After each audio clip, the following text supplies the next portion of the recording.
Sir Isaac Newton. Sir Isaac Newton আছিল বিশ্বৰ সৰ্বশ্ৰেষ্ঠ গণিতজ্ঞসকলৰ মাজৰ এজন। তেওঁৰ সময়ত নিউটনে সম্ভৱ বিশ্বৰ আটাইতকৈ প্ৰভাৱশালী বিজ্ঞানী আৰু গণিতজ্ঞ আছিল। ছাৰ আইজাক নিউটনৰ জন্ম হৈছিল ইংলেণ্ডৰ লিংকনশ্বায়াৰ কাউণ্টিৰ উলথ্ৰপ মেনৰত। জন্মৰ দিন হ'ল 1642 চনৰ বৰদিন 25 ডিচেম্বৰ। সেই সময়ত ইংলেণ্ডত নতুন গ্ৰেগৰিয়ান কেলেণ্ডাৰৰ ব্যৱহাৰ হোৱা নাছিল, গতিকে তাৰিখবোৰ 10 দিন আগবঢ়া আছিল। তেতিয়াৰ ইউৰোপত প্ৰচলিত আৰু বৰ্তমান সমগ্ৰ বিশ্বত প্ৰচলিত গ্ৰেগৰিয়ান কেলেণ্ডাৰৰ হিচাপত আইজাক নিউটনৰ জন্ম তাৰিখ হ'ব 1643 চনৰ 4 জানুৱাৰী। আইজাকৰ দেউতাকৰ নামো আইজাক নিউটন আছিল। তেওঁ এজন অশিক্ষিত গাঁৱলীয়া লোক আছিল। মাক হানা আইজকাফৰ লগত বিয়াৰ 6 মাহৰ পাছতে জ্যেষ্ঠ নিউটনৰ মৃত্যু হ'ল। দেউতাকৰ মৃত্যুৰ 3 মাহৰ পাছত আইজাক নিউটনৰ জন্ম হয়। নিউটনৰ 3 বছৰমান বয়সত তেওঁৰ মাকে ৰেভাৰেণ্ড বাৰ্নাবাছ স্মিথ নামৰ এজন 63 বছৰ বয়সীয়া ধনী যাজকক বিয়া কৰালে। হানাই মাক মাৰ্গাৰী আইজকাফৰ হাতত আইজাকক গতাই নৰ্থ উইথামৰ স্বামীগৃহ পালেগৈ। আইতাকে নিউটনক গাঁৱৰ স্কুলত ভৰ্তি কৰি দিলে। 1653 চনৰ আগষ্টত নিউটনৰ 10 বছৰমান বয়সত ৰেভাৰেণ্ড চাহাব ঢুকুৱাত মাক হানা পুনৰ তেওঁৰ মাকৰ ঘৰ মানে নিউটনৰ ওচৰ পালেহি। লগত স্মিথিৰ ফালৰ পৰা হোৱা 3টা সন্তান। ধনী লোক স্মিথৰ উত্তৰাধিকাৰী সূত্ৰে মাক যথেষ্ট সম্পত্তিৰ মালিকনী হ'ল। 1655 চনত নিউটনে দ্য কিংছ স্কুলত পঢ়িবৰ বাবে গ্ৰান্টহামলৈ গ'ল।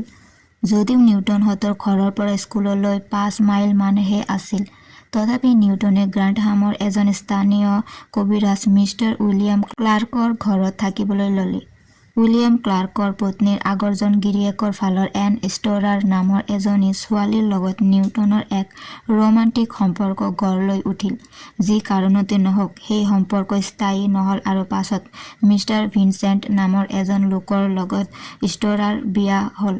নিউটনে কিন্তু বিয়া নাপাতিল আৰু সমগ্ৰ জীৱন অবিবাহিত হৈয়ে থাকিল। 1661 চনৰ জুন মাহত নিউটনে উচ্চ শিক্ষাৰ বাবে কেম্ব্ৰিজৰ ট্ৰিনিটি কলেজত পঢ়িবলৈ কেম্ব্ৰিজলৈ গ'ল। ট্ৰিনিটি কলেজত নিউটন জ্ঞান চৰ্চাত নিমগ্ন হৈ পৰিল। তেতিয়া ট্ৰিনিটি কলেজত মূলতঃ এৰিষ্টটলৰ তত্ত্ববোৰেই পঢ়োৱা হৈছিল, কিন্তু নিউটনে সেইবোৰৰ উপৰি গেলিলিও, কোপাৰ্নিকাছ, কেপলাৰ আদিৰ তত্ত্ব আৰু ডেকাৰ্টেৰ শিক্ষণীয় কথাবোৰো অধ্যয়ন কৰিব খুজিছিল। পাছত অৱশ্য তেওঁ ৰাব গণিতৰ ফালে ঢাল খালে। তেওঁ ওকট্ৰেডৰ ক্লাভিছ আৰু ডেকাৰ্টে জিঅ'মেট্ৰি অধ্যয়ন কৰিলে। নিজে নিজে কষ্ট কৰি তেওঁ জিঅ'মেট্ৰিৰ প্ৰায় সকলোখিনি পাঠেই আয়ত্ত কৰিব পাৰিলে। 1663 চনত ট্ৰিনিটি কলেজত লুকাচিয়ান প্ৰফেচাৰৰ এটা পদ সৃষ্টি কৰা হয় আৰু অধ্যাপক বাৰৈ প্ৰথমবাৰৰ বাবে সেই পদ শুৱনি কৰি কেম্ব্ৰিজলৈ আহে। 1664 চনৰ 28 এপ্ৰিলত নিউটন এজন স্কলাৰ ছাত্ৰ হিচাপে নিৰ্বাচিত হয়। তেতিয়াৰ পৰাই বোধ কৰোঁ তেওঁ মনলৈ অহা বৈজ্ঞানিক চিন্তা আৰু গণিতীয় গণনাবোৰ তেওঁৰ বিখ্যাত বেষ্ট বুকত লিপিবদ্ধ কৰি যাবলৈ আৰম্ভ কৰিলে। 1664 চনৰ 13 নৱেম্বৰত লিখিত এক পাণ্ডুলিপি অনুসৰি নিউটনে এক নতুন প্ৰকাৰৰ গণিতৰ কলন গণিত বা কেলকুলাছ সহায়ত এডাল বক্ৰৰেখাৰ ওপৰৰ যিকোনো বিন্দুত অংকিত স্পৰ্শক আৰু ব্যাসাৰ্ধৰ ধৰ্ম আৰু সমীকৰণ নিৰূপণ কৰিলে। তাৰ পাছত 1668 চনৰ অক্টোবৰত তেওঁ সমীকৰণৰ সূত্ৰৰ বিভিন্ন সমস্যা সমাধান কৰিবলৈ কলন গণিত ব্যৱহাৰ কৰিছিল। তেওঁ এই তত্ত্ববোৰ কিছু বন্ধু আৰু ছাত্ৰক জনালেও বহুদিনলৈকে ছপা কৰি উলিওৱা নাছিল। 1665 চনৰ এপ্ৰিল মাহত তেওঁ স্নাতক ডিগ্ৰী লাভ কৰে। সেই চনতে নিউটনে সাধাৰণ দ্বিপদ উপপাদ্য আৱিষ্কাৰ কৰে আৰু সেই নতুন প্ৰকাৰৰ গণিতৰ কলন গণিত বিষয়ত তেওঁৰ কাম আৰম্ভ কৰে। 1667 চনৰ 2 অক্টোবৰত নিউটনক ট্ৰিনিটি কলেজৰ মাইনৰ ফেলো আৰু 1668 চনৰ 16 মাৰ্চত মেজৰ ফেলো নিৰ্বাচিত কৰা হয়। 1668 চনৰে 7 জুলাইত তেওঁ মাষ্টাৰ ডিগ্ৰী লাভ কৰে।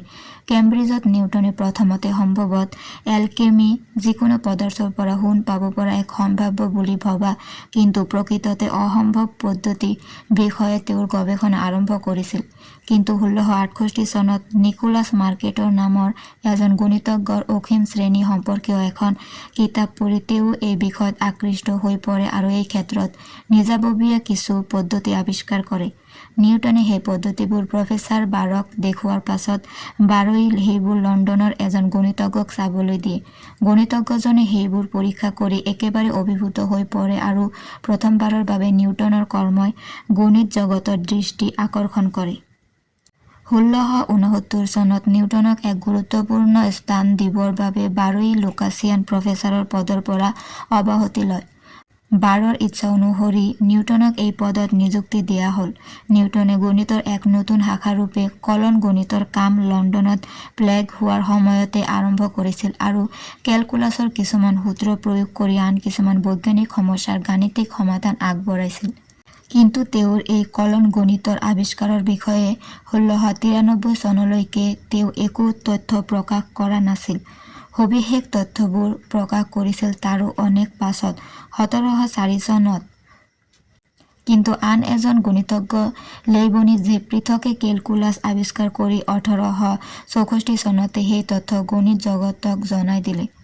কলন গণিত বা কেলকুলাছ প্ৰকৃততে কোনে আৱিষ্কাৰ কৰিছিল তাকে লৈ বহুদিন বাক বিতণ্ডা চলি আছিল। প্ৰথমে লেইবনিজে ইয়াৰ তত্ত্ববোৰ প্ৰকাশ কৰিছিল বাবে বহুতে লেইবনিজকে এই আৱিষ্কাৰৰ একক কৰ্তৃত্ব দিব বিচাৰিছিল। আনহাতে নিউটনৰ সমৰ্থকসকলে লেইবনিজে কুম্ভীলক বৃত্তি অৱলম্বন কৰা বুলি ক'ব খুজিছিল। অৰ্থাৎ নিউটনে আগতেই আৱিষ্কাৰ কৰি থোৱা গণিতৰ সেই শাখাৰ বিষয়ে কেনেবাকৈ কিবা তথ্য উদ্ধাৰ কৰি তাতে নিজাববীয়াকৈ কিছু ৰহণ সানি লেইবনিজে এই আৱিষ্কাৰৰ একক কৃতিত্ব ল'ব খোজা বুলি ক'ব বিচাৰিছিল। পাছে আচল কথাটো সম্ভৱ এনেকুৱাহে যে নিউটন আৰু লেইবনিজ দুয়ো স্বতন্ত্ৰভাৱে কলন গণিত আৱিষ্কাৰ কৰিছিল আৰু ইজনে সিজনৰ কাম কাজৰ বিষয়ে সবিশেষ একো নাজানিছিল। 1685 চনৰ গ্ৰীষ্মকালৰ ভিতৰত নিউটনে তেওঁৰ প্ৰখ্যাত প্ৰিন্সিপিয়া গ্ৰন্থৰ প্ৰথম খণ্ডৰ কাম শেষ কৰে। প্ৰিণ্টিং বৰ লাহে লাহে হোৱাৰ বাবে 1687 চনৰ গ্ৰীষ্মকালতে সেইখন প্ৰকাশ হৈ উঠিল। 1689 চনত নিউটন কেম্ব্ৰিজৰ পৰা পাৰ্লিয়ামেণ্টৰ সদস্য হিচাপে নিৰ্বাচিত হয় আৰু সেই দায়িত্ব বহন কৰিবলৈ লণ্ডনলৈ গ'ল। কাৰ্যকাল শেষ হোৱাৰ পাছত তেওঁ লণ্ডন এৰি আহে। কেম্ব্ৰিজলৈ ঘূৰি অহাৰ পাছত নিউটন নিজৰ গাণিতিক তত্ত্ববোৰৰ কামত ব্ৰতী হৈ পৰিল। 1696 চনত তেওঁক ৰাজকীয় কোষাগাৰৰ বাৰ্ডেনৰ দায়িত্ব দিয়া হয়। সেই দায়িত্ব সুচাৰুৰূপে পালন কৰিবলৈ তেওঁ আকৌ লণ্ডনলৈ যায় আৰু তাৰ জেৰমিন ষ্ট্ৰীট হাউচত মাজে মাজে থাকিবলৈ লয়। তাৰ পাছত 1699 চনত তেওঁ কোষাগাৰৰ মাষ্টাৰ বা তত্ত্বাৱধায়ক হিচাপেও দায়িত্ব ল'বলগীয়া হ'ল। বয়স হৈ অহাৰ লগে লগে নিউটনৰ কাম কাজত কিছু যেন জঠৰতা আহি পৰিল। অৱশ্য তেওঁ তেতিয়া নতুন কাম একো নকৰিলেও আগৰ প্ৰকাশিত গ্ৰন্থসমূহৰ শুধৰণি আৰু নতুন সংস্কৰণৰ কামত ব্যস্ত হৈ আছিল। 1707 চনত লেটিন ভাষাত নিউটনৰ এখন গ্ৰন্থ এৰিথমেটিকা ইউনিভাৰ্চেলিছ প্ৰকাশ পাইছিল। 1720 চনত তেওঁ সেইখনৰ ইংৰাজী সংস্কৰণ ইউনিভাৰ্চেল এৰিথমেটিক প্ৰকাশ কৰে। 1722 চনত তেওঁ গলব্লাডাৰ ষ্টন আৰু হাঁওফাঁওৰ সংক্ৰমণৰ দ্বাৰা আক্ৰান্ত হ'ল। তেওঁ লণ্ডনৰ পৰা কিছু আঁতৰত কেনচিংটন নামৰ এখন গাঁৱত বাস কৰিবলৈ ল'লে। অসুখে কিছু জুৰুলা কৰিলেও তেওঁ কিন্তু নিজৰ দৈনন্দিন কাম কাজ চলাই গৈছিল। 1727 চনৰ 20 মাৰ্চত নিউটনৰ মৃত্যু হ'ল। 4 এপ্ৰিলত ৱেষ্টমিনষ্টাৰ এবেট নিউটনক সমাধিস্থ কৰা হ'ল। গণিতৰ ক্ষেত্ৰত নিউটনৰ উল্লেখযোগ্য কৰ্ম আছিল ঘাতাংক শ্ৰেণী, দ্বিপদ সূত্ৰৰ সাধাৰণীকৰণ, এটা ফলনৰ বীজ নিৰ্ণয়ৰ ক্ষেত্ৰত নিউটনৰ পদ্ধতিৰ আৱিষ্কাৰ, ঘনকীয় সমতলীয় বক্ৰৰ শ্ৰেণীবদ্ধকৰণ, কলন গণিতৰ আৱিষ্কাৰ, অৱশ্য এই ক্ষেত্ৰত কৃতিত্ব লেইবনিজৰো প্ৰাপ্য, আদি।